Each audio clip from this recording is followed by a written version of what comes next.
Mayong adlaw mga kasama og Happy New Year kanatong tanan ang atong team sa RMN. Aduna karon sa Cabantian ning dakbayan sa Davao kay magpadayon ta sa atong misyon sa pagtuno sa ato ang solar radio transistor nga hatod sa RMN Foundation sa One Radio campaign nato mga kasama. Ano si pangalan? Kimberly Grace Etil. Okay. Pila edad ni Kim? 18 po. 18 years old. So, I presume nag-eskwela pa ka? Yes po. Unsa naman kang grade? Grade 12. Okay. So, kumusta man ang imuhang pag-eskwela, no? Karong ilawom sa pandemic.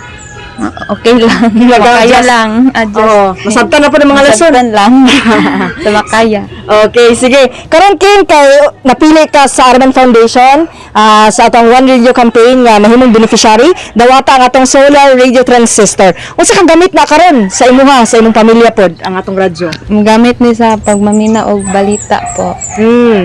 Ya, sakto pag ayo Kim kay natay ko radio education program matag Domingo na sa DXDC mapaminawan na nimo makadungog pa ta og mga lessons dinha mga pagtulunan nga magamit pud nimo sa imong pagtuon. Congratulations Kim ug sa imong pamilya.